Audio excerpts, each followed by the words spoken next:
Asdeqa, salam alaikum, bonjour ou bonsoir les amis, j'espère que vous allez bien. En tout cas, c'est ce que je vous souhaite et pour le meilleur de toutes les situations. Bienvenue sur votre chaîne Bled Magharibia qui attend comme toujours vos encouragements en la partageant autour de vous et auprès de toutes vos connaissances, mais surtout, en vous y abonnant le plus nombreux possible pour y être informé rapidement et ce en toute primeur bien entendu. Un tout grand merci de nous recevoir chez vous une nouvelle fois et parmi vous. Cette 155e vidéo vient vers vous pour vous proposer votre ce qui fait débat habituel, c'est-à-dire ce qui fait la petite discussion entre nous à chacune de nos rencontres. Le CQFD de votre bled Magharibia se penche encore une fois sur cette Algérie qui connaît un appauvrissement, une précarité sans précédent. Et, mais on constate de nouveau des règlements de compte au sein de cette armée, de cette junte militaire donc qui est au pouvoir et au travers de cet ex-homme fort, disant oui, il était fort du renseignement extérieur algérien, qui fait l'objet de graves accusations dans un dossier que des fuites bien ciblées présentent contre lui et comme très lourd, un dossier donc très lourd. Pendant que cette même Algérie est occupée avec ses règlements de compte, eh bien, cette junte compte commander 6 navires de guerre, oui, à la Chine, comptant poursuivre sa course à l'armement en diversifiant ses types d'armes et diversifier également les pays de commande. Et cette fois, cette junte militaire toujours algérienne s'apprête purement et simplement à renforcer sa défense maritime. Alors d'un autre côté, une délégation de militants du Hirak, oui, une délégation de militants du Hirak sera bientôt accueillie au Haut Commissariat des droits de l'homme aux Nations Unies, donc à l'ONU, ce qui est une première. Après ce petit préambule, cette petite introduction, prenons un peu le cours du sommaire de cette séquence. Et décidément, dans cette Algérie dite nouvelle, le général-major, oui, le général-major, Mohamed Bouzid, dit Youssef, oui, alias Youssef, l'extrait discret conseiller de cet athée, oui, un conseiller soi-disant de cet athée sur le dossier libyen et ancien patron de la direction de la documentation et de la sécurité extérieure, cette fameuse DDSE, a été arrêté depuis vendredi matin et se trouve entre les mains des enquêteurs de la direction centrale de la sécurité de l'armée, l'autre DCSA, devenu le centre névralgique de cet appareil sécuritaire algérien. Ce Mohamed Bouzid, dit Youssef, est effectivement cité comme principal suspect dans des affaires de trafic d'influence, réception d'indus avantages et autres corruptions, mais aussi de diffusion de fausses informations ayant pour conséquence de porter atteinte, soi-disant, à la sécurité nationale. Et selon de nombreuses sources, ce général-major, Mohamed Bouzid, dit Youssef, devra être présenté, en tout cas ce samedi, au plus tard, ce dimanche hein, prochain, donc, devant un magistrat instructeur du tribunal militaire de Blida. Mais il ne devrait pas, en principe, être placé en détention. Décidément, la roue tourne, oui, la roue tourne pour tout le monde. La roue tourne pour tout le monde. Ce bonhomme, âgé de 69 ans, ce général-major, Mohamed Bouzid, était l'un des plus influents généraux des services secrets algériens au cours de ces 10 dernières années. Mais la roue tourne, oui, c'est ça.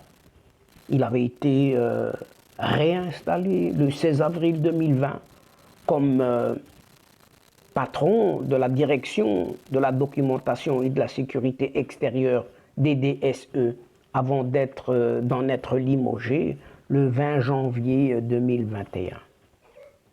Auparavant, il avait dirigé la DDSE de septembre 2013 jusqu'à mars 2019, date à laquelle il avait été une première fois déchu de ses fonctions suite à la chute de ce clan présidentiel, de ce petit abbé d'Iboutef.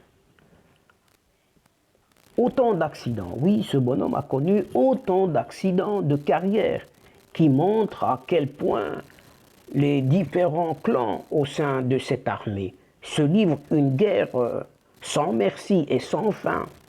Et cette dernière interpellation, d'après les mêmes sources, serait un règlement de compte, tout simplement, de ce petit caporal, ce vieux caporal qu'est Saïd Chengriha, celui qui se considère comme le tout-puissant chef d'état-major algérien. Et ce Bouzid, à peine nommé, sa fille, la fille de ce Mohamed Bouzid, avait en effet été nommée au consulat d'Algérie à Genève, où son comportement avait attiré une attention toute particulière. Or, à l'époque, ce général Mohamed Bouzid, dit Youssef, qui était encore à la tête du renseignement extérieur, avait fait diligenter une enquête sur le fonctionnement de cette antenne diplomatique. Ce que ce vieux caporal Saïd Chengriha n'avait guère apprécié. Et c'est ce contentieux, probablement, qui expliquerait les poursuites actuelles.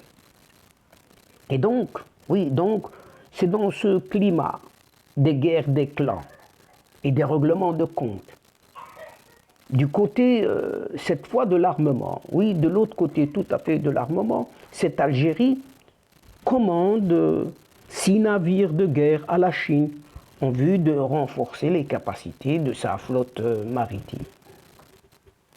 Ainsi, décidément, ces autorités algériennes ont passé commande de 6 corvettes lourdes, dérivées du type 56 à la Chine, selon les informations rapportées ce jeudi 9 septembre dernier par le site spécialisé dans les questions militaires, le site MENA, MENA, Défense, alors que la population vit un niveau de vie rarement vu en cette Algérie, de plus en plus en difficulté, si ce n'est en catastrophe. Et cette Algérie pense tout simplement commander 2 premières corvettes lourdes dérivées de type 56 chinois destinées à la marine algérienne sont actuellement à quai à Shanghai, faisant partie d'une commande de 6 corvettes. Elles commenceront progressivement à rejoindre l'Algérie à partir du début de l'année 2022 jusqu'à l'achèvement de la commande en 2023, ce que précise la même source. Grave, oui, c'est grave. Une corvette, mais une corvette, qu'est-ce que c'est qu'une corvette? C'est un navire de guerre de moyenne importance entre le patrouilleur et la frégate. Elle mesure de 80 à 130 mètres et pesant jusqu'à 2000 tonnes. Elle est davantage conçue pour la protection d'une force navale ou d'un convoi de navires marchands ou la surveillance d'une zone militaire ou économique que pour l'assaut, c'est-à-dire pour une véritable guerre. Et la version construite pour l'Algérie, cette version est plus grande, un tout petit peu plus grande, avec une meilleure soi-disant endurance, de meilleurs moteurs et des systèmes de combat qui conviennent au schéma de défense navale algérienne, selon toujours cette MENA défense.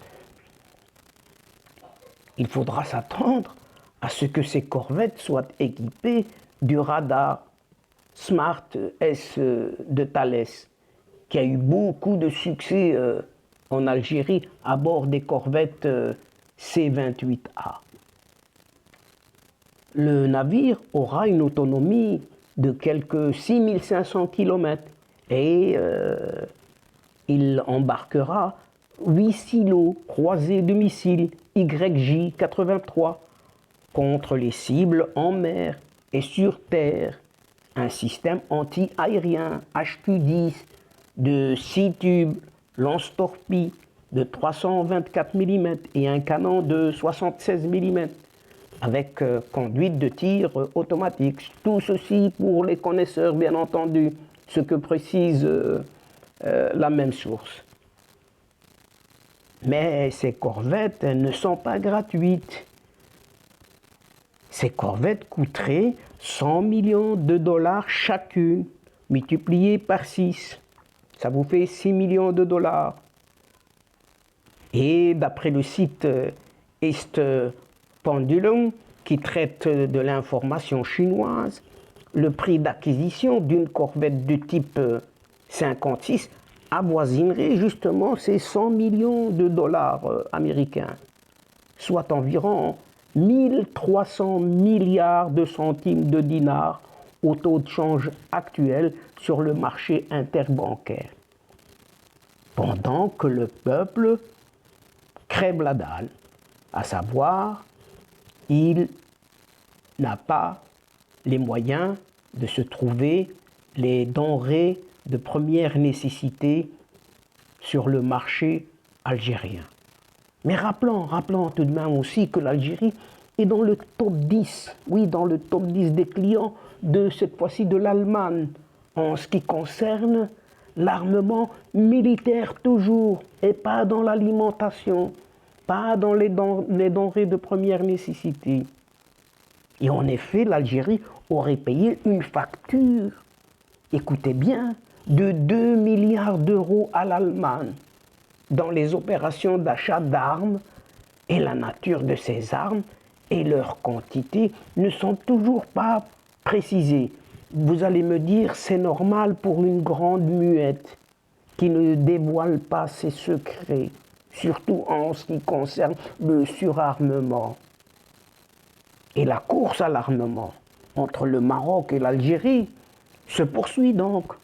Et cette fois, elle s'opère en mer. Oui, en mer, c'est maritime. Les 2 premiers navires de guerre sont actuellement à quai à Shanghai, comme précisé précédemment. Et ils commenceront progressivement à rejoindre l'Algérie à partir du début de l'année 2022, jusqu'à l'achèvement de la commande en 2023. Ce qu'ajoute cette même source. Et pour rappel, juste un petit rappel, en juillet dernier, le magazine italien spécialisé dans la défense, Rivista Italiana Difesa, a annoncé que le Maroc serait en négociation avec le groupe italien, cette fois-ci industriel, de construction navale Fincantieri pour l'achat de 2 frégates multimissions aux initiales FREWM. La marine royale marocaine souhaite ainsi s'armer de 2 navires furtifs anti-sous-marins. une volonté qui intervient après l'acquisition, déjà en 2017, d'une frégate du même genre, Frey MM, en configuration française anti-sous-marine, pour 470 millions d'euros, et mise en service déjà en 2014. En janvier dernier, le Maroc a également commandé à la compagnie publique espagnole, cette fois-ci, Navantia, la construction d'un patrouilleur cette fois-ci. Et tout ceci se déroule en attendant la semaine prochaine. Oui, tout ceci se déroule en attendant la semaine prochaine, puisqu'une délégation de militants du Hirak, sera accueillie et reçue au commissariat des Nations Unies aux droits de l'homme, dont le siège est situé à Genève, en Suisse. Il s'agit d'une délégation composée de 5 militants et activistes très engagés en faveur du Hirak et impliqués dans l'organisation des marches ou autres rassemblements de la diaspora algérienne à Paris, ainsi que dans les autres grandes villes françaises, a pu confirmer un certain nombre de sources médiatiques au cours de leurs investigations. Cette délégation sera conduite selon les informations qui ont été recueillies par l'ancien journaliste et activiste, un certain Hakim Taibi. La délégation algérienne sera reçue par des hauts responsables du Haut Commissariat des Nations Unies aux droits de l'homme, HCDH, pour parler de la situation actuellement dramatique et déplorable des libertés publiques, civiles et des droits civiques en Algérie. Une situation, inutile de vous le dire, tout à fait chaotique, qui s'explique par la répression massive menée par ces autorités algériennes à l'encontre des militants du Hirak et pas seulement, des membres de l'opposition algérienne, de plus en plus bâillonnés et pourchassés par les services de sécurité de cette junte ou au pouvoir, ou tout simplement des gens qui détiennent les manettes de ce pouvoir en Algérie. Au cours de cette rencontre, donc à Genève, les membres de la délégation algérienne vont tenter de persuader les représentants du Haut Commissariat des Nations Unies aux droits de l'homme d'adopter des sanctions concrètes à l'encontre de ce pouvoir algérien qui multiplie les dérapages et les atteintes caractérisées aux droits humains les plus élémentaires.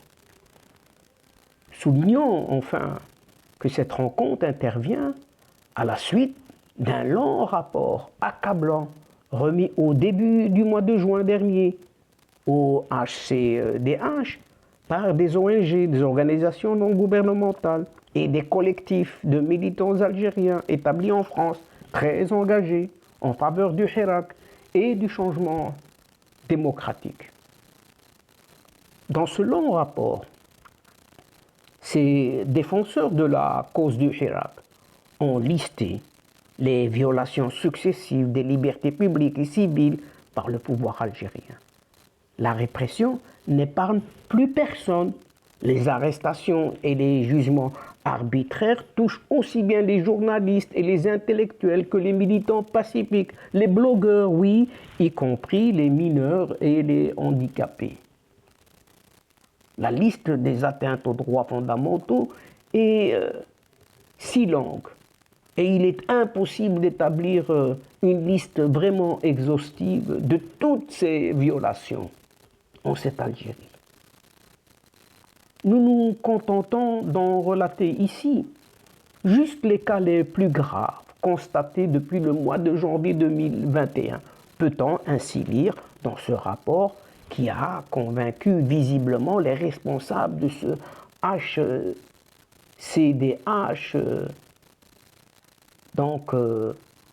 des Nations Unies, dont le siège est à Genève, inutile de le rappeler, et de passer donc à l'action pour évaluer sérieusement l'inquiétante situation politique qui prévaut en ce moment en cette Algérie dite nouvelle.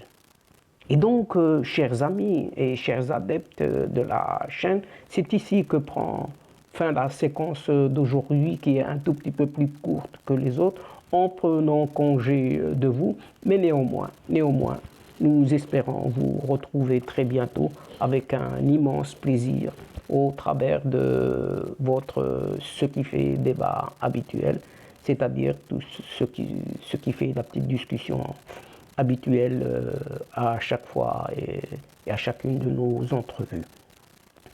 En tout cas, un tout grand merci pour votre confiance, pour votre fidélité et pour votre patience. Mais surtout, un immense merci pour votre participation, de nous écouter jusqu'au bout, de nous suivre, mais néanmoins, ne nous oubliez pas de nous aider réciproquement, mutuellement.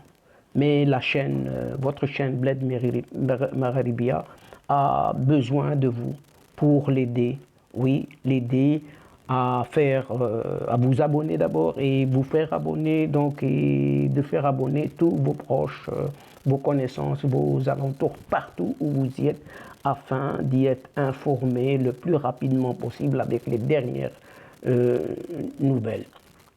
Mais surtout, n'oubliez pas de partager au grand maximum autour de vous les séquences vidéo de votre chaîne. Pour ma part, il ne me reste plus qu'à vous dire au revoir les amis. Al-Asdiqa, salam alaykum wa rahmatullahi ta'ala wa barakatuh. إلى اللقاء في حصة أخرى إن شاء الله. مع السلامة.